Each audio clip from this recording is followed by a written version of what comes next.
दोस्तों नमस्कार। इस वीडियो में हम पार्ट टाइम मल्टीटास्क वर्कर के चयन के लिए जो अंक मूल्यांकन होना है उसको हम एक्सेल में तैयार करेंगे और जानेंगे किस प्रकार से कौन सा कैंडिडेट कितने अंक प्राप्त कर सकता है। आप स्क्रीन पे देख सकते हैं, यहाँ वर्ड पे आपको एक पार्ट टाइम मल्टीटास्क वर्कर मूल्यांकन टेबल दिख रहा है जहाँ पर बताया गया है, जो हमें अलग अलग सोर्सेज से जानकारी मिली है कि अगर आप संबंधित वार्ड से हैं तो आपको 8 अंक मिलेंगे। अगर आप दूसरी वार्ड से अप्लाई कर रहे हैं, जैसे किसी एक वार्ड में स्कूल है और वहाँ पर आप नहीं रहते उस वार्ड में, और दूसरी वार्ड से उस स्कूल के लिए आप अप्लाई करते हैं तो आपको 6 अंक मिलेंगे। अन्य ग्राम पंचायत से आप अप्लाई कर सकते हैं, लेकिन आपको जो अंक मिलेंगे मात्र 2 मिलेंगे। ये दूरी के अंक हैं, जो अगर आप उसी संबंधित वार्ड से अप्लाई करते हैं तो 8 मिलेंगे, अन्य वार्ड से करेंगे तो 6, और दूसरी ग्राम पंचायत से करेंगे तो 2। यानी यहाँ से इन्होंने क्या किया था है कि उसी वार्ड का व्यक्ति सबसे पहले उसको प्राथमिकता मिले। फिर उसके बाद शैक्षणिक योग्यता में 5वीं पास होगा तो 5 अंक मिलेंगे, 8वीं होगा तो 8, और 10वीं होगा तो 10 नहीं होंगे। जी दोस्तों, 8वीं तक ही आपकी योग्यता को मूल्यांकित किया जाएगा। 10वीं +2 या आपके आगे की कोई भी डिग्री होगी उसका कोई मूल्य नहीं है। और उसके बाद अन्य श्रेणी आवंटन बहुत महत्वपूर्ण है, यहाँ पे आपने ध्यान देना है। अगर आप विडो हैं, विधवा हैं, तो आपको 8 अंक मिलेंगे। फिर आप विडो नहीं, या आपके पास अनाथ का, ऑर्फन का सर्टिफिकेट है तो आपको 8 अंक मिलेंगे। अपंग, हैंडीकैप है, इसके लिए आपको एक प्रमाण पत्र मेडिकल बोर्ड द्वारा मिला होना चाहिए, तो आपको 8 अंक मिलेंगे। अदरवाइज आपके पास ये नहीं है, आप के पास इनमें से कोई भी सर्टिफिकेट नहीं है तो आपको 8 अंक यहाँ नहीं मिलेंगे। अत्यंत दयनीय परिस्थिति में आप रहते हैं तो इसके लिए सर्टिफिकेट बनेगा। ऐसे आप घोषित नहीं कर सकते कि मैं दयनीय स्थिति में हूँ। ऐसा समझ लीजिए कि जो गरीबी रेखा है उससे नीचे वाले लोग अत्यंत दयनीय स्थिति के लिए अपना सर्टिफिकेट तैयार कर सकते हैं। यहाँ इसके लिए आपको 5 अंक मिलेंगे। पति द्वारा परित्यक्ता, महिला जो डाइवोर्स्ड है या किसी कारण से अलग रहती है, उसके भी कागज जरूर होने चाहिए, तो 3 अंक मिलेंगे।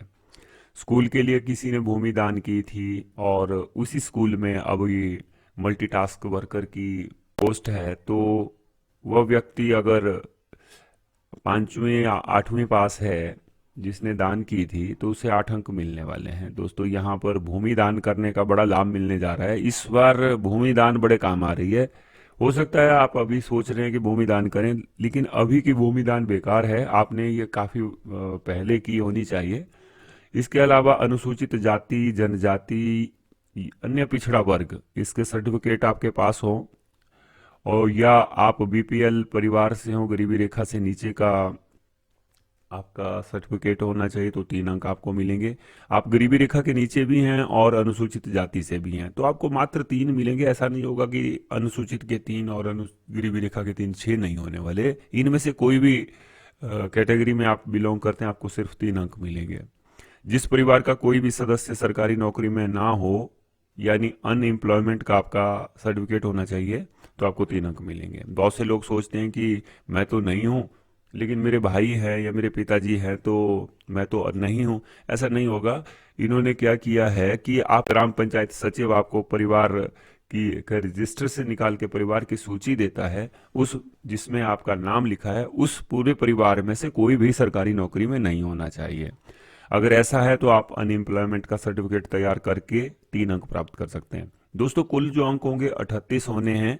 इसमें से आप कितने स्कोर करते हैं उसके आधार पर तय होगा। जो सबसे अधिक अंक प्राप्त करेगा वह पार्ट टाइम मल्टीटास्क वर्कर के रूप में काम करेगा। इसको ही हमने एक्सेल में तैयार किया है इस प्रकार से, ताकि आप जान सकें कि आप के कितने अंक बनते हैं। जैसे कोई कैंडिडेट है, मान लीजिए, आप पहले देख लीजिए, यहाँ पर हमने बिल्कुल उसी प्रकार से लिखा है। थोड़ा सा हमने इसको लैंडस्केप में लिख दिया है। अभ्यर्थी का नाम यहाँ आपने लिखना है, जो कैंडिडेट है। जैसे मैं किसी का नाम लिखता हूं, राम कुमार, अब संबंधित वार्ड से हैं तो यहाँ 8 अंक लिख लेने हैं। अगर नहीं है, दूसरी वार्ड से है, तो आप 6 अंक लिखेंगे। इसको छोड़ के आगे अंक डालेंगे, अन्य वार्ड के आगे अंक डालेंगे। अब अगर आपको संबंधित वार्ड के अंक मिल गए तो फिर आपको अन्य वार्ड के नहीं मिलने हैं, अन्य ग्राम पंचायत की जगह भी आपको खाली छोड़ना है। और फिर 5वीं पास है तो यहाँ 5 अंक लिखेंगे, अगर आपके 8वीं पास हैं तो आप 8 अंक लिखेंगे। उसके बाद अगली श्रेणी में आते हैं विधवा, अनाथ, अपंग। मान लीजिए आप इनमें से किसी एक श्रेणी से बिलोंग करते हैं, आप अनाथ हैं या अपंग हैं, या मेडिकल बोर्ड द्वारा आपको अपंगता का प्रमाण पत्र मिला है जो अपंग में ही आता है, तो आप इसमें 8 अंक कर सकते हैं। फिर उसके बाद अत्यंत दयनीय परिस्थिति में है तो आपके 5 अंक होंगे, लेकिन यह साबित करना थोड़ा सा मुश्किल है, इसलिए इसे मैं खाली छोड़ रहा हूँ। पति द्वारा परित्यक्ता महिला है या विधवा है, उसमें से एक ही चीज होनी है, दोनों तो नहीं होंगी। तो यहाँ पर आपको देखना है ये महिला से संबंधित है, पुरुषों से नहीं है। उसके बाद भूमि दान की है तो आप यहाँ पर 8 अंक डाल सकते हैं, अगर नहीं किए तो 0 रखिए। अनुसूचित जाति या पिछड़ा वर्ग से है तो 3 अंक डालिए, और इसी प्रकार से परिवार में अनएम्प्लॉयड है तो 3 डालिए। ये 38 इस प्रकार से बनेंगे। दोस्तों एक बात ध्यान दीजिए, यहाँ पर कुल अंक 38 बताए गए हैं। इसका अर्थ है जैसे पहले नंबर की कैटेगरी है, इसमें से आपको केवल इन 3 में से एक ही कैटेगरी में रखा जाएगा, दूसरे में भी आपको 2 में से एक में रखा जाएगा, और तीसरे में आप अगर सोच रहे हैं आप अनाथ हैं और आप अत्यंत दयनीय परिस्थिति, दोनों अंक लेते हैं तो ऐसा नहीं होगा। इसमें भी आपको सिर्फ एक ही श्रेणी में रखा जाएगा, 3 में से आप किसी एक से अंक ले सकते हैं, क्योंकि जो कुल अंक हैं अगर आप तीनों को लेते हैं तो वो बढ़ जाते हैं। और यहाँ स्कूल की भूमिका अलग से है, ये बिल्कुल मिलेगा, और अगला अनुसूचित जाति वाला भी अलग से है। तो इसको टोटल हम 6 कैटेगरी में रखते हैं, यहीं से अंक प्राप्त होंगे। जो ये वाला हिस्सा है इसमें आपने ध्यान देना है, इसमें ये तीनों आपको कभी भी प्राप्त नहीं होंगे। यहाँ इन तीनों में से आपको केवल एक ही श्रेणी से अंक प्राप्त होंगे, तभी जाकर के आपका टोटल 38 हो सकता है। अगर आप सोचें कि यहाँ पर ये तीनों श्रेणी में आप अंक लेंगे, ऐसा नहीं होगा। यह अन्य श्रेणी में आपको 3 में से किसी एक में से अंक प्राप्त होंगे, और यहाँ पर भी आपको इन 3 में से किसी एक श्रेणी में प्राप्त होंगे, और यहाँ भी इन 2 में से किसी एक में होंगे, तब जाके। तो यहाँ पर राम कुमार जो सभी क्षेत्रों से अंक ले रहा है, संबंधित वार्ड में से लिया, अन्य वार्ड और अन्य ग्राम पंचायत, इन 3 में से एक में से ले लिया है, फिर एजुकेशन में भी ले लिया है, और इन 3 में से भी ले लिया है, भूमि से भी ले लिया है, और अनुसूचित जाति से भी ले लिया है, और अनएम्प्लॉयड में से भी ले लिया है। इस प्रकार से आप इस शीट में अपना अंकगणित डालें जो आपके पास रिकॉर्ड में है। जैसे मैं ब का करता हूं, संबंधित वार्ड में 8 अंक मिल रहे हैं, अन्य वार्ड और ग्राम पंचायत को खाली छोड़ेंगे। 5वीं पास 8वीं पास में से सभी 8वीं पास हैं लगभग, तो 8 अंक लिए। यहाँ पर कोई अंक नहीं है, ऐसा कुछ भी प्राप्त नहीं है। अत्यंत दयनीय परिस्थिति के भी अंक आपको तभी मिलेंगे जब आपके पास सर्टिफिकेट होगा। आप सोचते होंगे कि हम बीमार हुए थे तो हमारे कागज चल पड़ेंगे कि हमारा ऑपरेशन हुआ, हमारे पास मेडिकल है कि हम हॉस्पिटल हुए, वो नहीं चलने वाला।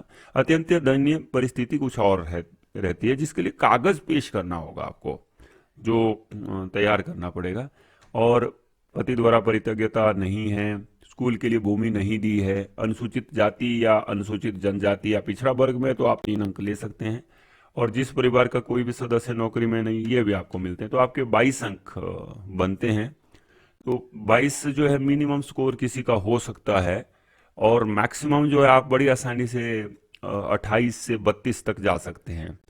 तो इस शीट को आप इस वीडियो के डिस्क्रिप्शन से या आप एक कमेंट के जरिए भी अपनी मांग रख सकते हैं। इसको आप डाउनलोड करके अपने अंक या अपने कंपटीटर के अंक खुद ही पता कर सकते हैं किसको कितने मिलने वाले हैं, और जान सकते हैं, एक रिजल्ट तैयार कर सकते हैं कि मल्टीटास्क वर्कर में किस प्रकार से रिजल्ट बनने जा रहा है। दोस्तों यहाँ पर इसको जब तैयार किया गया तो सबसे ऊपर आपने यहाँ इन हिस्सों में हिंदी और अंक लिखे, बिल्कुल टाइप किया, कृतिदेव फॉन्ट लिया और टाइप कर लिया। उसके बाद यहाँ गिनती लिखी। यहाँ पर हमने छोटा सा फॉर्मूला लगाया सम। हमने लिखा सम C4 से लेकर के M4 तक को सम कर दिया जाए और उसके बाद एंटर, और इसी को ड्रैग करके नीचे तक रखा और इसको बॉर्डर लगाया। बहुत आसानी, ये शीट बहुत काम की। ऐसे हम कागज पे अलग अलग करेंगे, वहां पर हम उलझ जाएंगे।